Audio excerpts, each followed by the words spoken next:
Call to order the August 19th, 2020 meeting of the Landmarks Commission. First item on the agenda is the roll call. Susan. Here. Alderman Steuer. Here. Justin. Here. Ron. Ron, you're on mute, but I see you. I'm here. Ian. Yeah. And David. David's on a fire call right now, but he'll pop back in if he gets done on time. Okay, hopefully he puts the fire out soon. Next item on the approval of tonight's agenda. Does anybody have any corrections, changes, modifications for the agenda? Hearing none, I'd ask for a motion to approve. I'll make that motion. No, I'll second it. All in favor, we'll go with a roll call vote. Alderman Steuer? Aye. Ron? Aye. Susan? Aye. Justin? Aye. Ian? Aye. And I also vote aye, so motion carries unanimously. Next item is item D, which is the approval of the minutes from the July 13th, 2020 meeting of the Landmarks Commission. The meeting minutes are in the packet for tonight. Does anybody have any corrections or changes for those minutes? Hearing none, can I get a motion to approve? I'll motion. I'll second. Here we go. All in favor, Alderman Steuer. Aye. Susan? Aye. Justin? Aye. Ron? Aye. Ian? Aye. And I also vote aye, motion carries. Next item on the agenda is item E, regular business. The first item is Certificate of Appropriateness 20-20. This is consideration with possible action on a design review for new windows, roofing, and other projects for the property located at 1004 South Webster Avenue. Jason, do you want to bring us through staff's review and recommendation? Sure. Ooh, it might get echoey. Do you want to turn that off? You can just come over to my spot. We're figuring it out, guys. It's fine. And then you can use your mouse, too. Oh, thanks.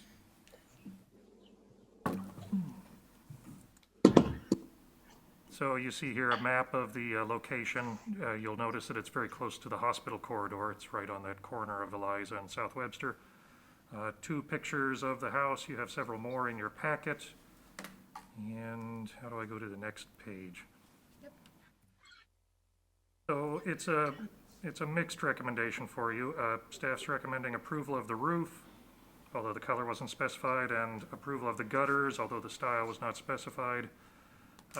Denial for new soffit fascia, denial for new porch ceiling, and denial of painting of the exterior brick.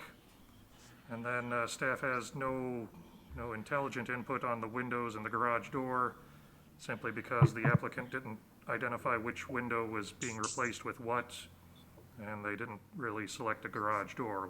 We have vendor supplied information, glossy brochures for these things, but neither the style nor the specifics of any of these things were called out.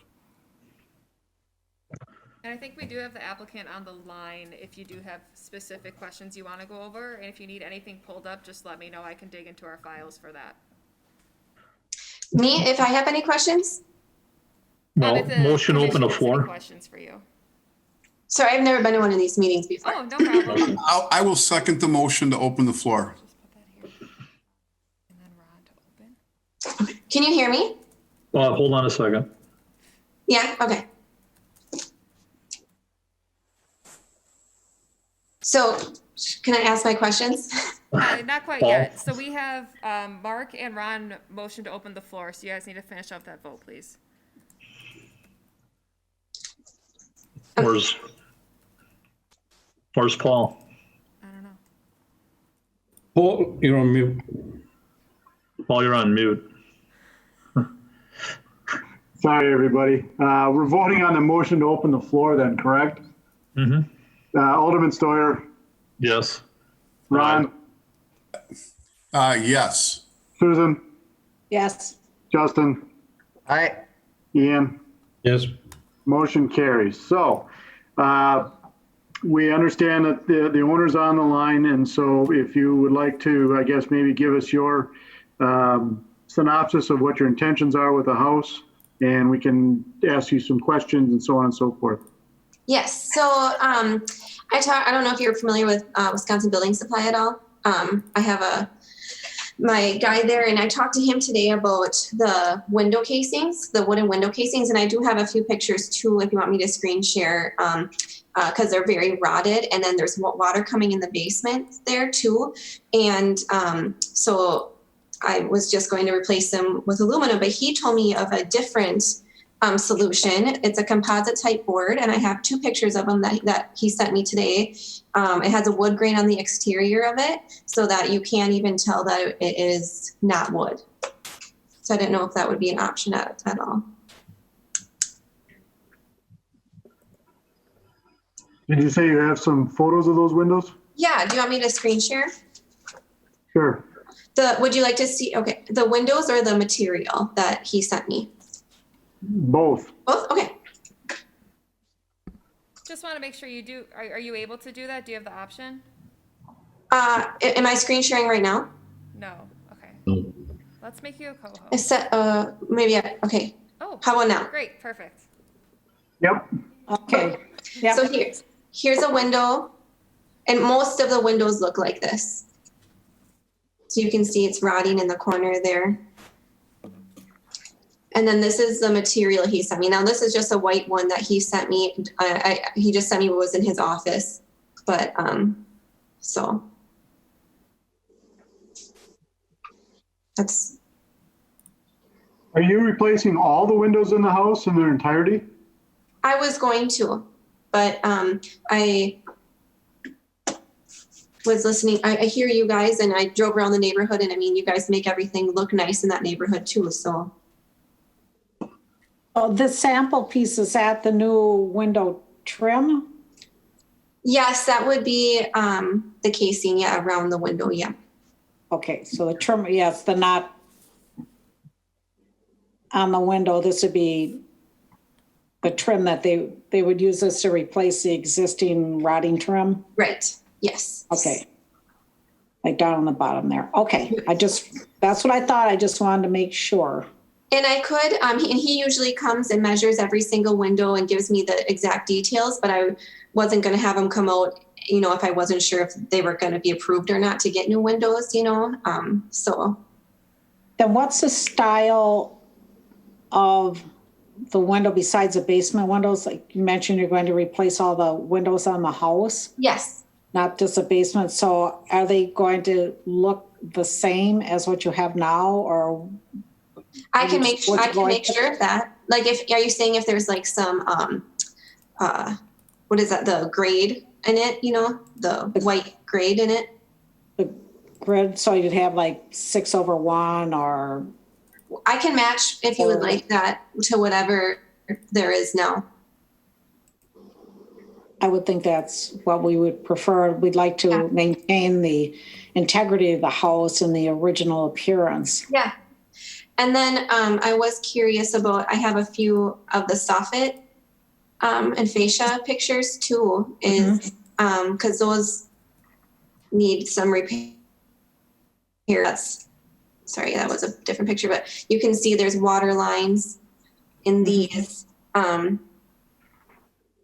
don't want to change the house. You know, I am excited to have a historic house. I just want to make sure I like to do things right too. So I want to, you know.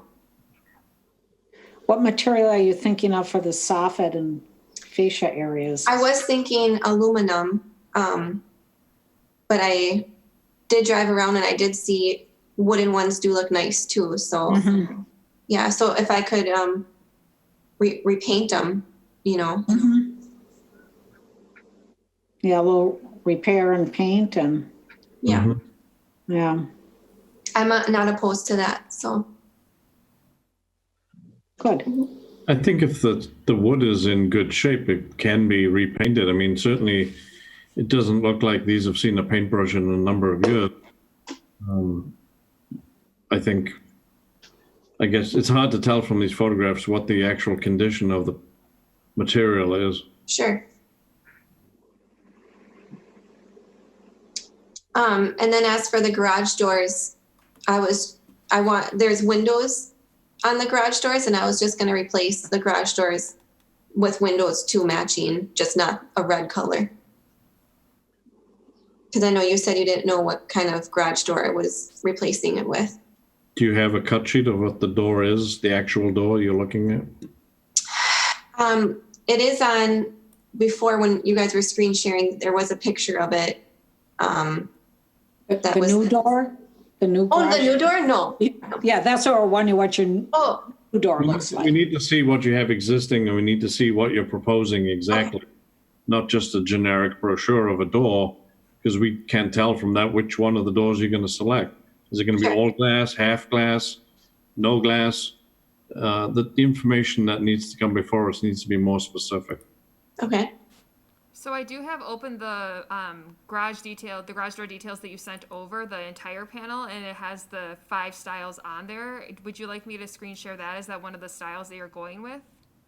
The garage door now, I think like a panel down, and then there's like windows as what is existing right now in the house, and I was gonna do the same thing. Okay. So we did not have that submitted to us. That's not the same style then. Okay. Okay.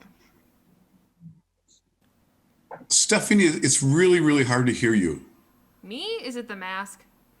No, I think it's just you're really quiet. Do you want me to be louder? I can always be louder, Ron. Yeah, Jason's audio.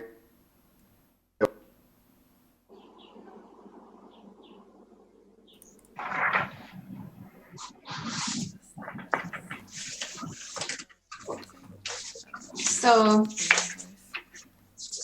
and then the roof color, I was gonna do a dark gray. I know you were questioning the roof color. And what style of shingle? The most common regular kind. Like a dimensional shingle or not, or? Well, there's 2 types of shingles on this roof right now. Half the roof was redone and half wasn't. And there's water coming into the attic right now, and there's bad insulation. So we were gonna replace the whole roof, make it all the same. So I know you guys had suggested, I'm trying to get to that page. So you had sent over the landmark shingle series. Is that the one you're planning to move forward with? Yes, Okay. yep, I'm looking at that right now on my sheet, yep. The max def options. That's in there. Oh. As for max def, that would be a no-no. Okay, Jason is saying as long as it's not the maximum definition landmark series, that he is fine with that. I'm sorry, it's hard to hear. Hope we don't die. Okay, is this better? Yeah, Okay, Yes. Jason is saying that the max def, as long as it's not the max def landmark series, that is okay. Okay, I'll make note of that. Commissioners, did you all get the shingle detail in your packet? yes. Yeah, Okay. Yes.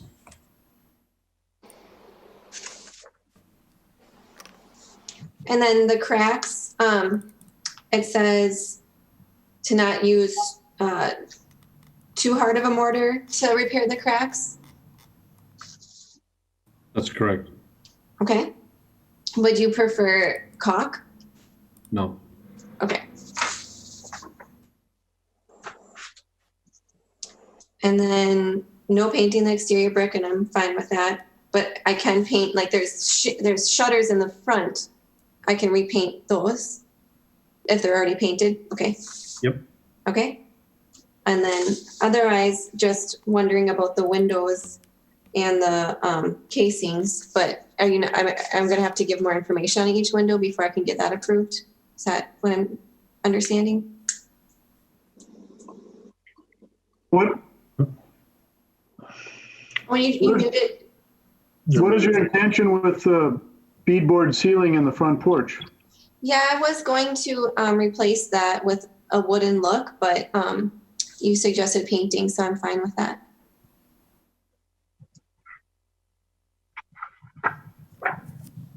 And if you had to, you can still get that beadboard plank. Oh, from the store, you mean, or delivered? Mhm. Yeah. That's what I'm doing in my house now. For my bathroom, kitchen, and dining walls, I've got 8-footers, Oh, nice.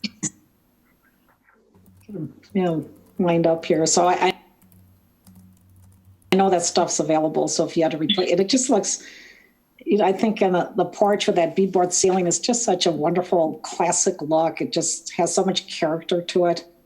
It's Yeah. really great to retain that. Hmm. Is the property currently for sale or has it sold? We closed on it end of July. Okay. Yeah. So you're the new owner? Yes. Okay. Yep. Would it be helpful for us to go through each of the items of this application since it's large and make sure that we're all on the same page with each of the requests? I Yes. think that- Okay, so the first on the list is new roof shingles, which we just went over, that is okay by commission as long as it's not the high def series, correct? Yes. Are you asking me or? Everyone, I want to make sure everyone's okay with these recommendations as we give them. Okay, Is the that next a is, dark gray or a light gray? I was gonna do a dark gray. Okay. next is the gutters. Jason had given one of these. We didn't have a lot of information, but I don't know if you wanted to add any more to that, Jason? No? Thoughts?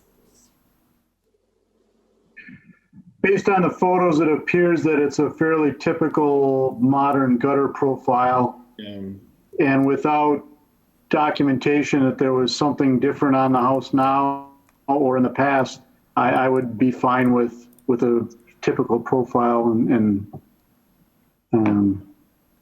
replacement as per what's there now. Yeah, 1-for-1. Concur. Can I ask if this is a time-sensitive project at all for the owner? Is this time-sensitive? I mean, it's like you have some warm weather yet, so. Right. Yeah. Okay. I would say, I mean, I don't want it to just sit there either, so. Mhm. Right. The next item we have is replace original wood soffit fascia with aluminum material. I believe we just discussed that we would stick with the wood that exists and then do maintenance and painting on that. Yep. Right. A lot of wood filler. Okay, next item is replace windows and wrap or replace window casings.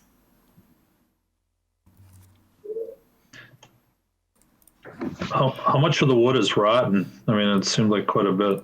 Yeah. So I think that'd be an issue. I asked the guy at Wisconsin Building Supply, he's worked there for over 30 years, and he says he hasn't had one person replace wooden window casings. He hasn't. No. I mean, I guess the issue is, are the windows in there the original windows or not? There are quite a bit of, I would say, original windows, yes. What year was the house built? Well, you maybe thought it was 1905, but then it seems to be absent 1907, and then it reappears. So you kind of maybe thought maybe 1920. That's what it was, Okay. what I was sent over. That's pretty consistent with the others in that block. They're all around Those- 1920s. Some of those windows are 100 years old then? Is that it? Seems pretty amazing.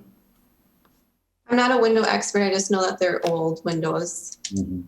I mean, there's some pretty good overhangs on the building itself, so that's protected Mhm. a lot of the water issues. I'd be curious to know if those windows were not repairable. I mean, the Department of the Interior prefers obviously to maintain the existing windows if they are indeed original. I just can't tell from these whether the storms on the outside are more modern and the windows behind are actually original. I live around the corner from here. I'd be happy to go and take a look at this. Sure. Yeah. That would I would help. like to add, I drive by this place every day, literally, and I actually considered buying and flipping it. Yeah. Many of those windows that are original are literally rotting right off the wall. I mean, I've taken a good hard look at those, and it would take a magician to repair some of them. So literally, I'm serious. They're just literally like those pictures that she had. They're just complete rot, like where nothing would even adhere to them. So What I don't understand though, Ron, is are those the windows or are those the storms? Right. in, They look, in they some look to cases, be the, in some cases, it's the actual windows too. It's both, but the storms that you saw were like on the basement. yeah. There's other newer storms around the sides of the building and stuff like that that were added later on. And those they've protected some of the windows, but not to a very good degree. So I just want to add that because I go by there every single day. Again, I would urge anybody who has a question to take a look at them, but they're in pretty rough shape. So from what she said about water getting in and things rotting, that is absolutely happening at this point in time. The basement is overwhelmingly smells like mold Yeah. because of that. Yeah. Mm-hmm. Well, but I think it's important to remind ourselves, we're not here to judge the condition of the properties. Right. We're simply trying to determine what the best course of repair or replacement is. And so nobody's denying that the house needs work. It's a great looking property, but yeah, clearly it hasn't been maintained. And so the question is simply, how can we help this homeowner do these repairs and or replacements in a manner that's historically correct with our guidelines? That's correct. So essentially what we're saying, if the windows would need to get replaced, then it would need to go back with a window that is similar in profile and similar in characteristics to the ones that are currently there. Yeah. So if there's 4 panes on the top and 4 panes on the bottom of a casement, of a double hung, then that's what we'd want to see go back in there. Okay. If it's 3x3, 4x4, 6x6, what we're looking to do is not change the character of the house. The house has a particular character and is consistent. If you took those windows out and just made a single glass opening in there with no divided lights, it's going to look like a completely different home in a negative way. And so we want to make sure that what you're putting back is consistent with what was there, if what was there was appropriate and was original. Okay. If it was something that was done in the 50s, 60s, 70s, 80s, and it wasn't appropriate, then we don't want you to put it back again. Okay. So it needs to be looked at on an individual window. Okay. So you want me to take pictures of each window and then come up with a plan for each window as in its replacement? More or less, yes. That's like your window supplier. So if you're getting these from, I think you said Wisconsin Building Supply, Yes. he should be able to provide us with a drawing that shows like the basement window light pattern. The second floor appear to be 8/1. So he should be able to have a replacement drawing that shows the window I'm proposing for the basement. Here's the ones I'm proposing for second floor. Okay. So then and- I'll have to come back at the next meeting then for that to be approved? You guys could dictate that down to staff if it's an equal match. So if we get that spec sheet back and it's the exact same as what's existing, we can approve that at a staff level if you wanted to do that. If you wanted to come back to you so you could compare, that's also fine. I would be comfortable allowing staff to make that review to help expedite the process for the homeowner. Okay. I would too. Okay, then I have one more question that might just be more curious than anything that might help the homeowner as well. So if we're replacing original windows that have wood storms over them, do you need to then have also a storm window over replacement vinyl? I mean, that seems pretty counterintuitive, but the wood storms do add like an element to those windows. So is there anything that we need to take care of as far as those storms are concerned? There just wouldn't be storms because you'd have at least a double glaze window, so you wouldn't need Yeah, storms. functionally, you obviously wouldn't need them with new windows, but I'm wondering if that changes the look of the home. Jason's saying no. Okay. It looks to me like those storms were added. Some of those storms were added after the fact, that they're not original. I can't tell from, I'd have to look at it. And then Yeah, what it's about like- the, oh, sorry. Oh, I say it looks like on the basement windows, there are those wood storms, then the other windows have aluminum storms. That's kind of looks like in the picture. Yeah, I And I'm think just trying to remember I've driven past that house a lot too, and I'm just trying to remember those windows that are the storms on there. And then what about the casings? What I wasn't sure about that.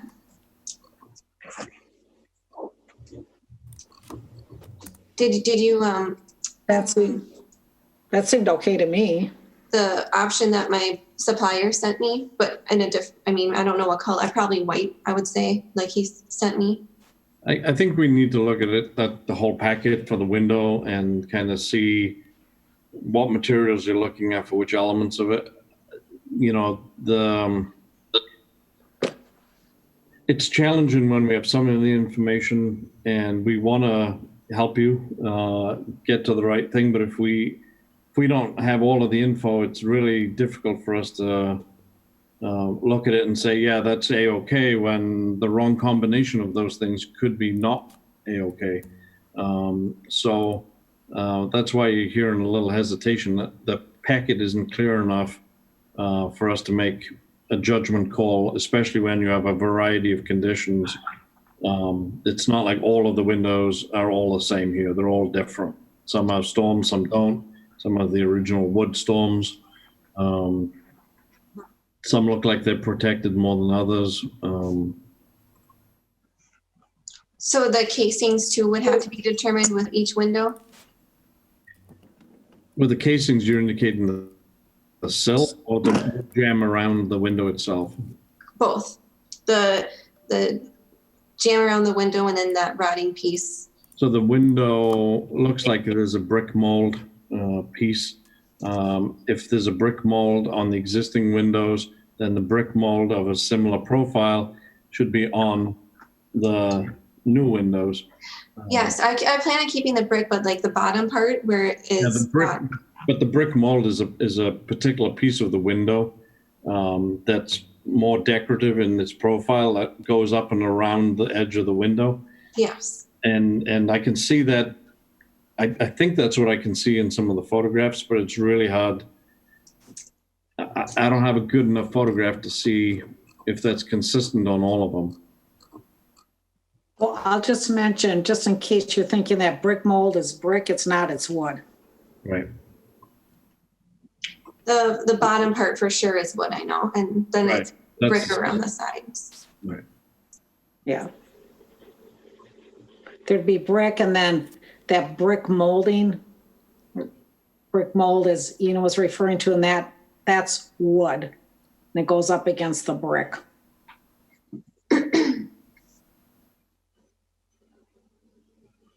So are you I was gonna comfortable? ask Stephanie, I was going to ask you, Paul mentioned that, if it goes back to staff, that may be something that within a couple of weeks, because normally we meet only once a month. So that's why I was asking about time sensitivity on this. So I don't know what exactly is needed, the pictures, et cetera, of the project, so that we can make a determination. Is that something that we possibly could vote on now, or I'm not quite sure on that, if we need to have all the information first. Well, from my perspective, you guys can approve a window replacement project and then have the details be approved by staff before implementation. or you can hold this one piece of the COA and have it come back at our September meeting. And by staff, I mean Jason, because I will not review this. Windows are not my thing. You don't do windows. No, not my cup of tea. I'm more of a siding girl. Okay. All right. Well, I'm open either way, so I don't know how everybody else feels. I'd say approve it pending the staff. Yeah, that would make more sense to me than have it come back. I concur on staff approval as well. Sure. Somebody? I'll make a motion that the windows need to be, when the windows are selected, they need to be presented to staff and have staff approval before they can move forward on installing them. And by windows, I mean the whole package, the wrap and everything. Okay. Second. Discussion. I'll start. Ron, I apologize, but I don't think your motion is good enough. I believe that the motion needs to read that the windows need to be, the new window package needs to be selected based on the existing mullion pattern or mutton pattern, and they need to match that. I mean, that's the whole intention here, is that if it's an 8/1, we want to see a new 8/1. I think that's what we're trying to obtain. In the submittals that the applicants provided, it says that you can get custom patterns. So there's going to be a little bit of work here for the window supplier to show us that they can indeed match what this house already has. And if they do their homework, this should be an easy approval for staff. Yep. Also, just to note, we are still an open floor, so we can't make a motion on this. And yeah, we still you're have 4 more items on this application to go through. So we have the language noted so far, so we can add that in when we start closing the floor and making motions. Okay. So shame on you, Ron, for being out of order. Yeah, Me Ron. too. You can yell at me. I should know better. So which item are we on, Stephanie? New front porch ceiling sheeting. I remember, I think this was being denied and she was going to paint and repair existing. Okay, new garage door. We didn't have a spec for that. Do we want to just approve it with the same style that exists? Well, there are cut sheets that show several styles that are offered by the manufacturer, but none of those styles are exactly like what the existing door is. And again, if you guys are looking at that sheet in the packet, there's a raised panel style that does look very similar to the existing doors. There just aren't any glass lights in it. That can be added. So if that's what the intention is, I would feel comfortable approving that raised panel style as the proposed replacement. And my window supplier is also my garage door supplier, so I don't know if you want that same thing of a picture of the garage door with the picture of the new one. I think that'd be great. Okay. The easier you can make it for Jason to say this equals this, the easier it's going to be. Okay, so approval pending staff review of the raised panel with windows added on the second top row. Correct. And actually, I'm sorry, I turned the page over. They show their window pattern. Ooh, And they have it's called Clear 1 would be the windows for the raised panel garage doors. So I think it's all there. It's just a matter of making sure that's what we're getting. Yep. okay. Next is paint the exterior. It's currently unpainted brick. We had recommended denial. Yeah. Do not paint the brick. I think that's one of the home's most distinctive features. I'm okay with that. Okay, and then repair of cracks in exterior brick walls and general mortar repair. So I'd like to ask the applicant, so do you have a mason that's given you, an estimate on the repairs for the brick? Are you dealing with a mason contractor? Yeah, I do have a mason contractor, yes. Okay, so if they understand historic masonry, they should understand that the mortar selection is critical to making sure that they're just not using modern day mortar and they're picking the right level of hardness and so on and so forth to match that. And so as long as you're working with a quality mason, the repairs that you need shouldn't be that big of a deal. He told me, he said, oh boy, this is a hard job to repair older houses like that. So, yeah. I would encourage you to have that mason contractor give you samples of the mortar before they do the repairs, Okay. so they can get the color match as close as possible to what's there. Okay. If they miss that, it's going to stick out and look Terrible. not too good. Okay. Do you need to approve the mortar color? No, the commission really doesn't have say over colors. Okay. But You you can- just you want to can- try to get a close match. Okay. Try not to use bright blue. Right. I'll try. Is there any other condition that we would need as part of brick repairs or mortar repairs?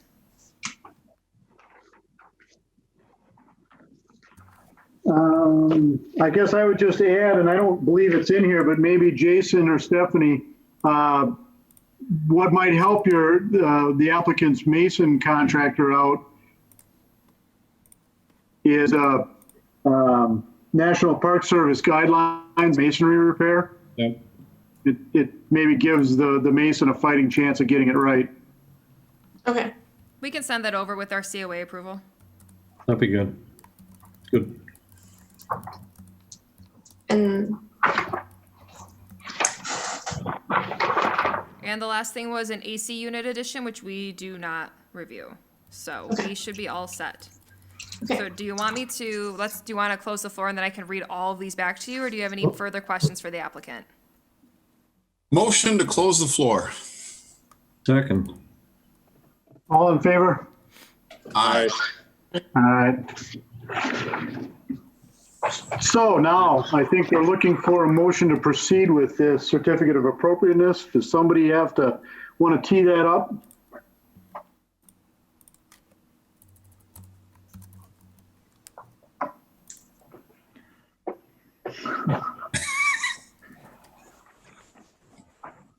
Well, I'll give it a shot as long as you don't make fun of me again. So I would like to make a motion to approve the COA minus the windows, which can later be approved by staff. The windows must match the current windows in style and design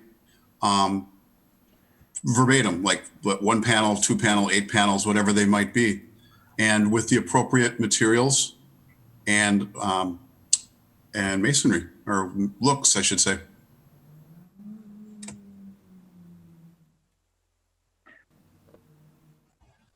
Do you want me just to screen share what notes I've taken so you guys can add on to what parts are denied and what parts are approved? Because we'll have this obviously written down here, but I would like it to be in the meeting minutes as well. Is that okay? I would agree with that. Okay. Yeah. Oh, gosh.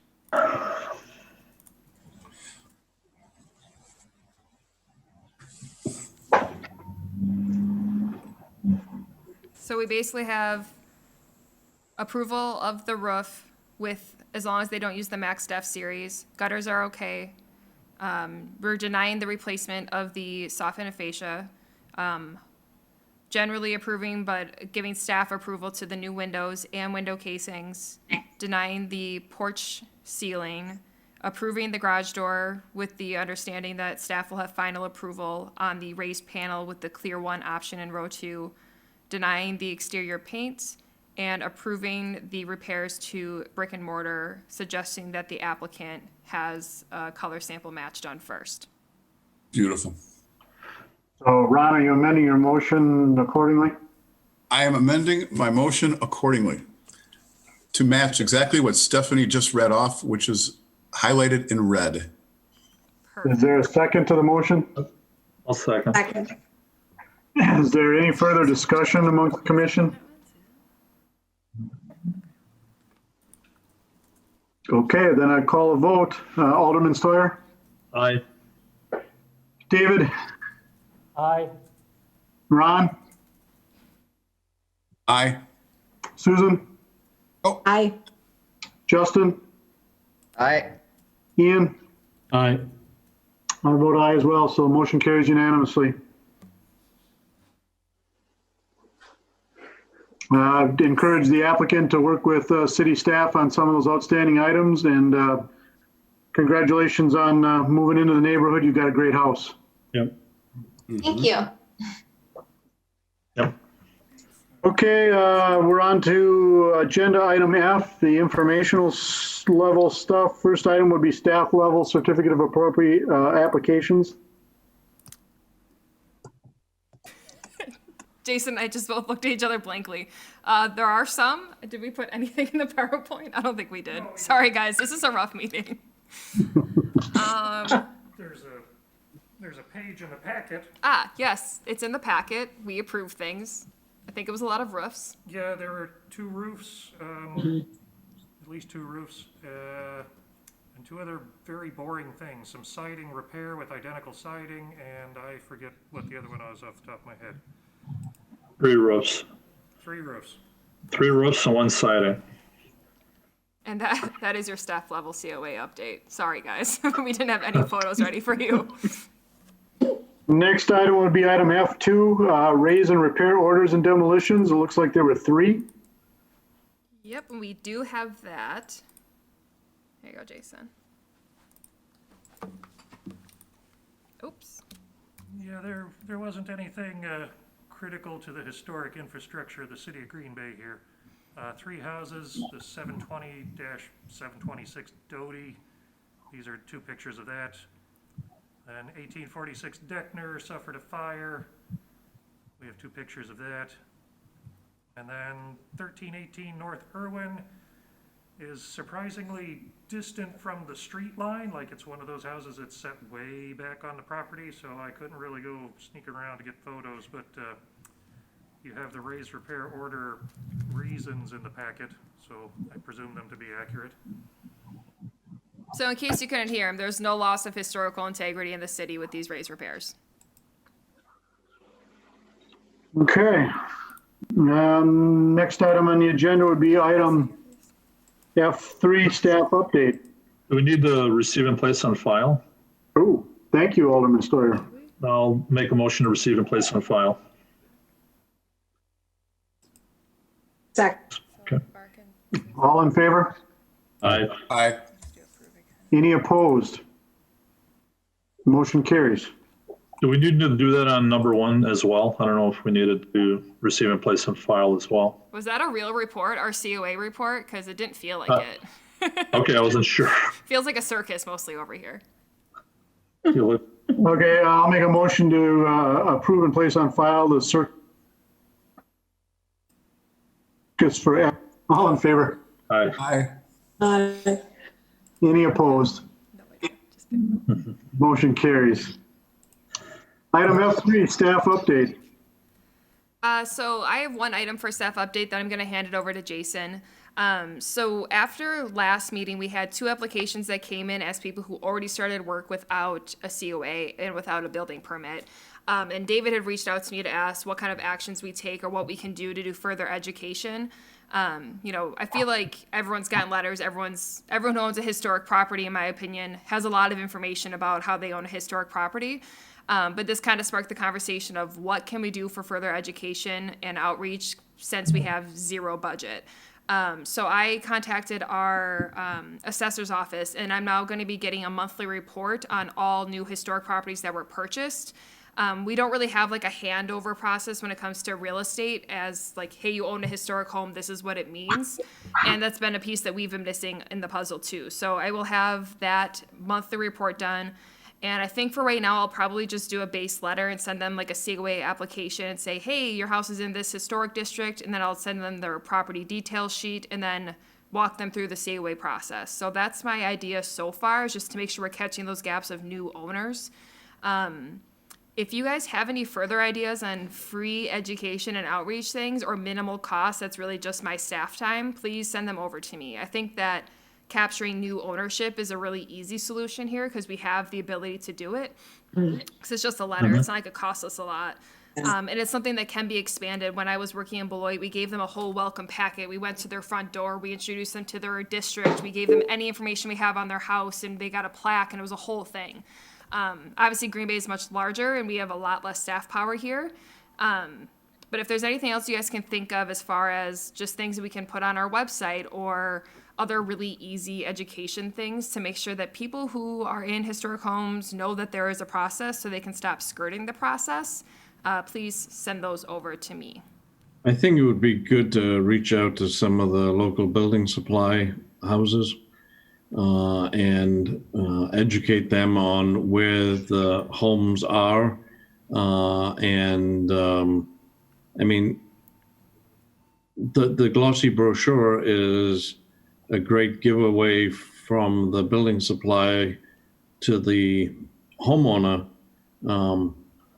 And it starts to conjure up ideas of what could be done when it really needs to be education from that day one and not, setting an idea and then feeling like we're the ones that are stopping them from doing what they want to do with their property. Well, we're trying to do this. It's not to stop them. It's to encourage them to do the correct thing. I mean, we had also talked about making a contractors list that was for preservation specifically.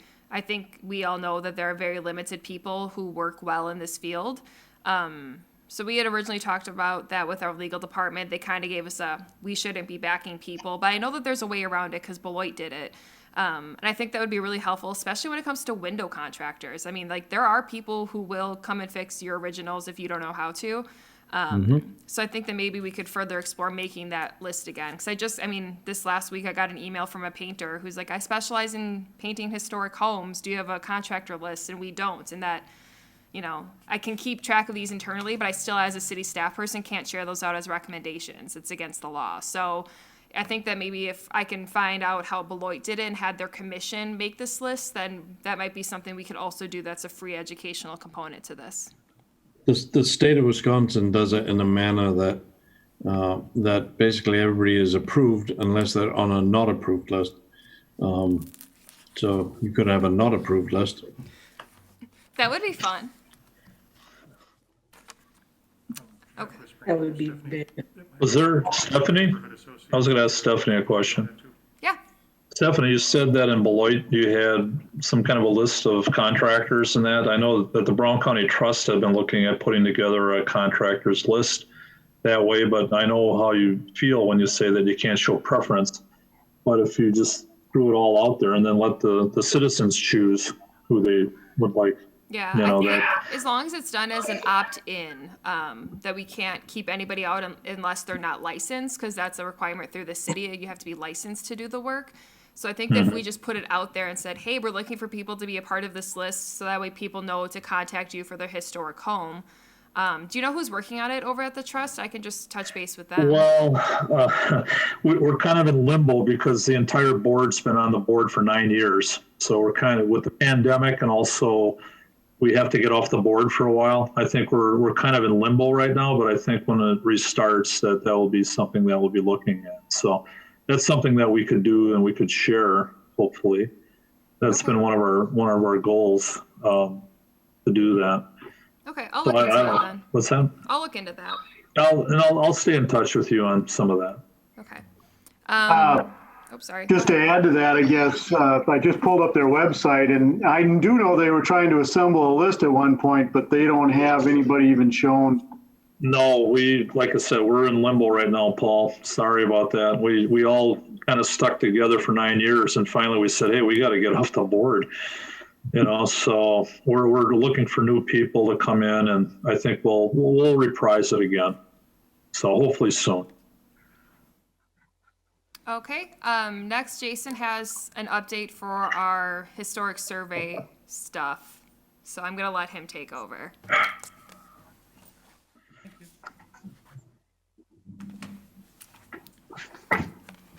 Hi there. Please. You may recall I said that we did not need to go through an RFP process. You may recall that. I was wrong, we do. And so I've put together our draft RFP language that needs to be approved by Joe DeRose at the State Historical Society. I imagine that'll be a quick turnaround, and after we then send off the RFP, they recommend giving 3 weeks for replies. The RFP is a little bit redundant in that the state has already pre-screened interested applicants, but now we have to send that RFP to the interested applicants to receive a formal proposal. Among other things, I guess there's that RFP, we also have to put together a criteria for evaluation. Sorry, I forgot about this.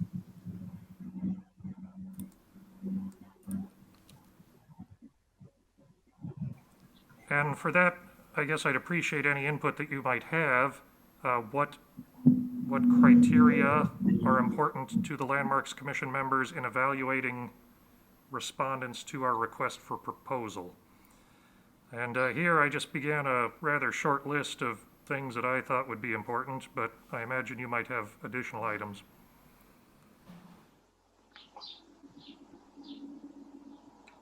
Mark, you're on mute.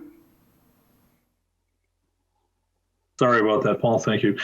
I was going to ask Jason, do you have to be licensed or certified in any way to do this? I mean, I know a lot of folks that have historical interests and backgrounds, including myself.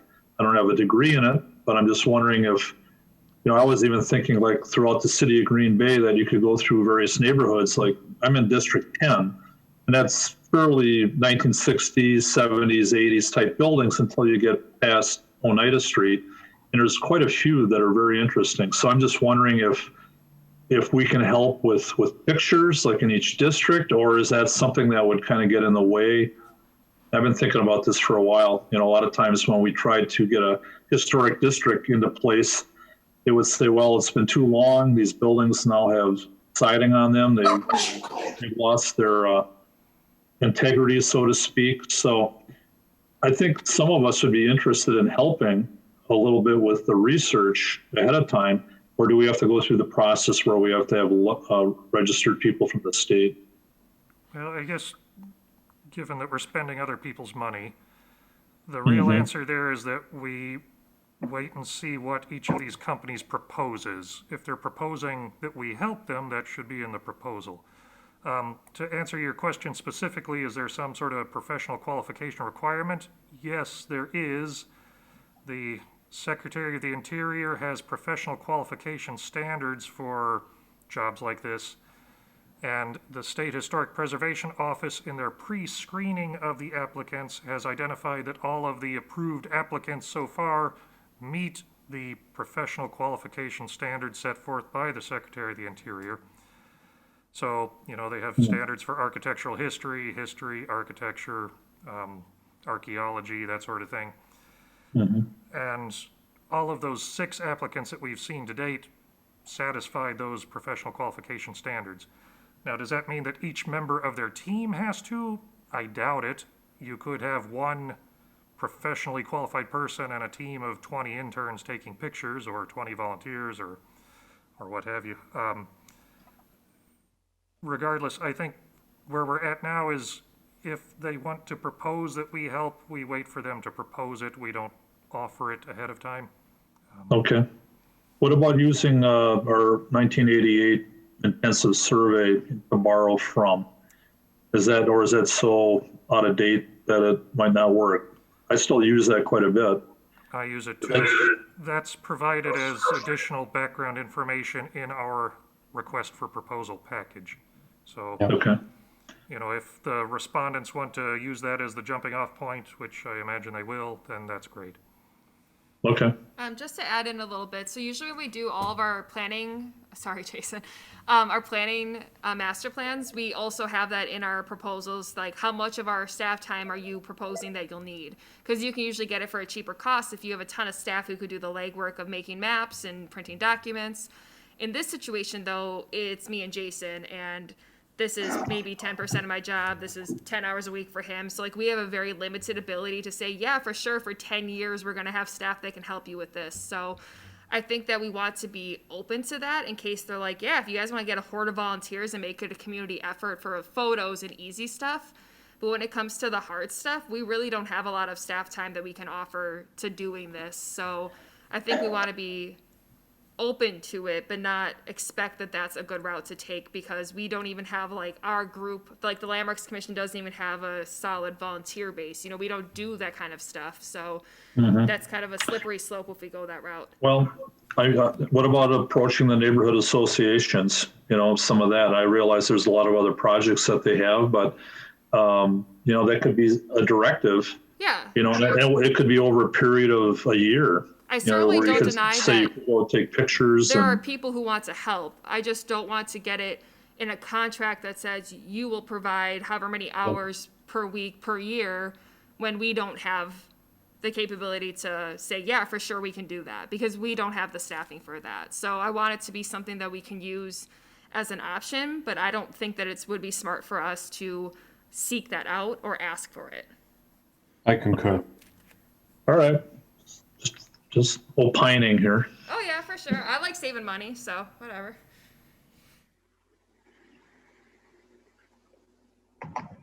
So if you guys don't see anything on this evaluation criteria that you would change, or you would add to, we can get this sent out to Joe tomorrow. If they want to have a weighted value for each of these, I don't. Yeah, or if there's something you think is way more important than the rest of them, we can take that into consideration too. I think phasing multiple years and, you know, a contingency plan in terms of sharing what information has been gathered to date. I mean, nobody expected 2020 to be the year that it is. You know, we don't know what the future holds, but I would hate to be 5 years into this and then not have access to the information gathered to date. That should be a requirement on an annual or biannual basis that information is turned over. To us, yes, I agree. The RFP calls for an annual final report, so to speak. So each phase, which corresponds to 1 year, has a report associated with it. Now, at the end of all those phases, to combine the different reports, I haven't really looked that far ahead, but I imagine that would be a final step for someone.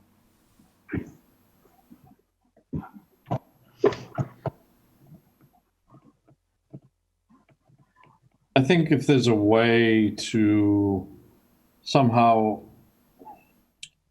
you know, we have the 1988 book, and that's a great physical document, but if there's a way to have a more modern, whether it be digital or somehow having the photographs with metadata that indicates where they're taken, you know, I think there's a lot more technology that we would want to look to try to leverage.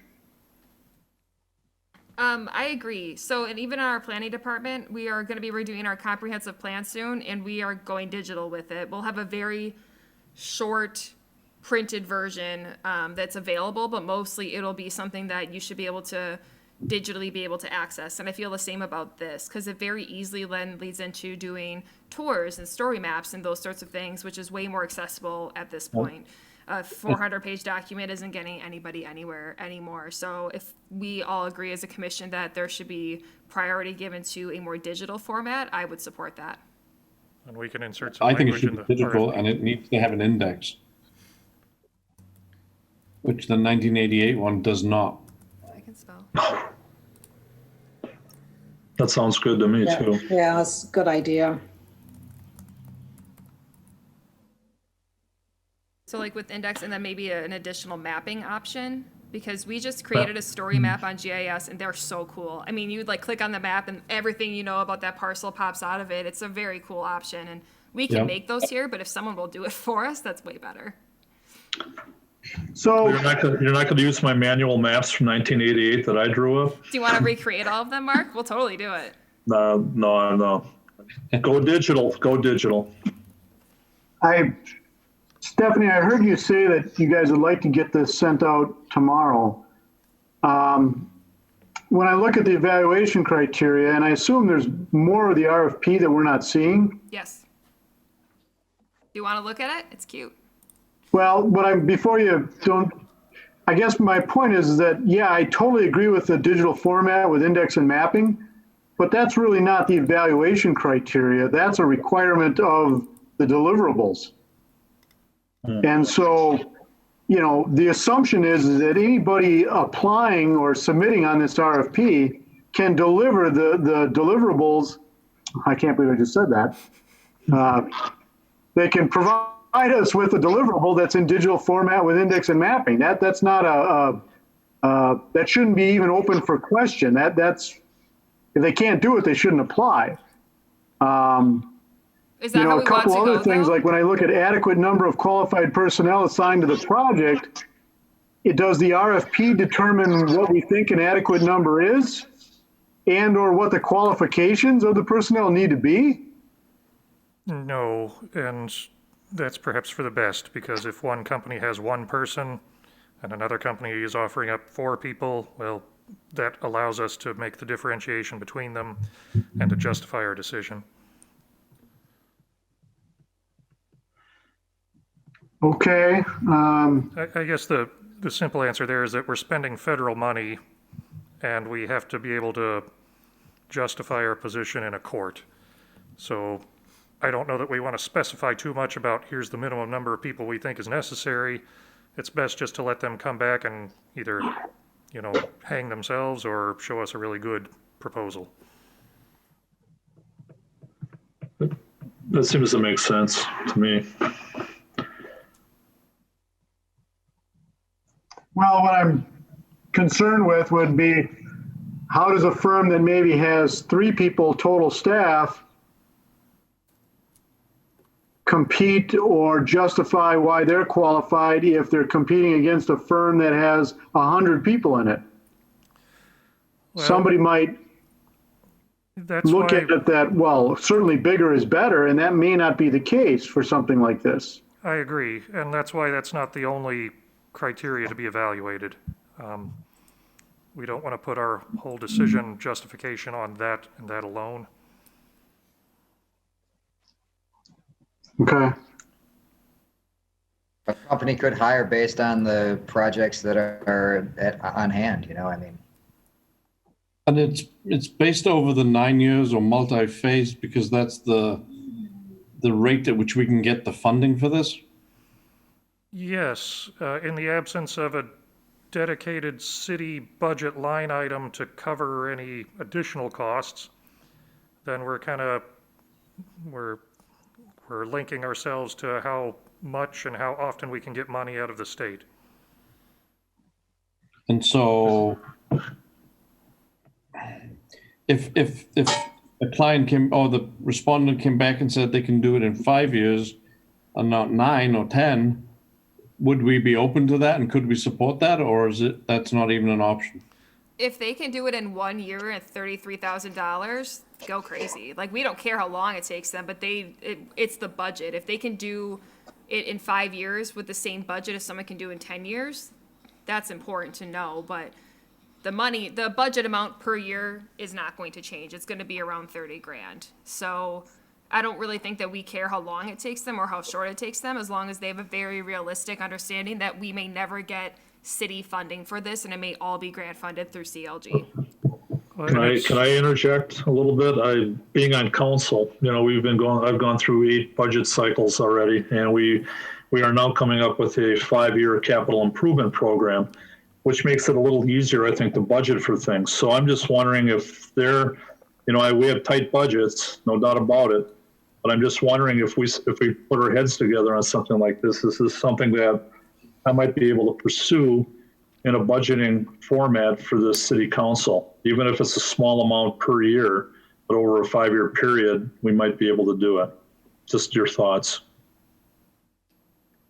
I think the more support we can get for this, the better. I mean, in terms of being able to, I mean, really, if we have to wait 10 years for this thing to be complete, I mean, We know. I mean, we just don't I have would another suggest option. that I would put together a communication as such, and I will share that with the commission. We just had a council meeting last night, but I can add another communication into it. And I don't know if I put something together that we kind of are talking about right now, is that something that the commission would agree for me to pursue, to at least get a communication in place that we could agree to. I'd like to interject one thing about Paul's concern about that digital format, index, and mapping being kind of a softball. I'd actually like to keep it in the evaluation criteria, because I think it could give all the applicants an opportunity to wow us with something maybe they do that's unique with formatting, indexing, and mapping. That perhaps they've got something that overcomes the limitations of the 88 intensive survey, which is a lack of all of this stuff. So even though initially I agreed with the thought that, that's more of a requirement rather than a way of interviewing them, thinking about it, let's give them a chance to wow us with some stuff that maybe they have in these criteria. Just interject to the State Historic Preservation Office has very specific requirements for what the format of the deliverable is to be.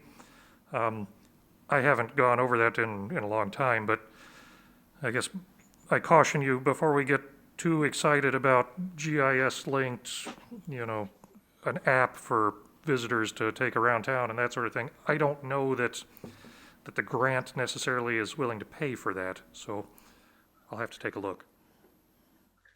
My only point is that a lot of that information is already embedded in photographs. So can it not be utilized, I guess? Will they turn over the original files to us?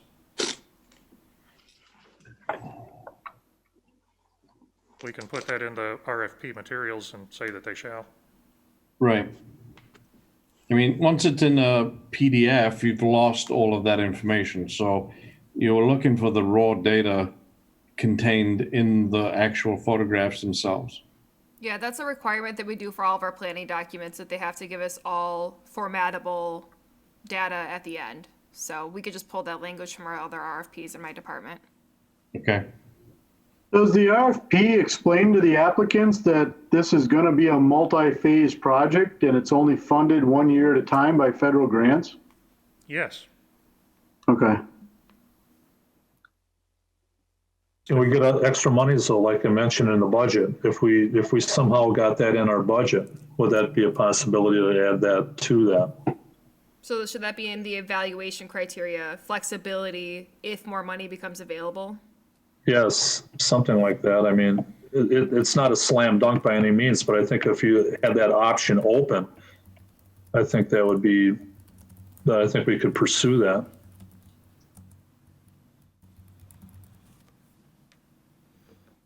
Yeah, I definitely think we should get this in front of the council too. So especially if we go through this RFP process and people come back and they're like, yeah, we're not going to dedicate 10 years to this, then we have way more ammo to say we need additional funding for this. So maybe we can work together, Mark, to put together that communication Yes, once we get I'll some be more than responses happy back. to do that. Okay.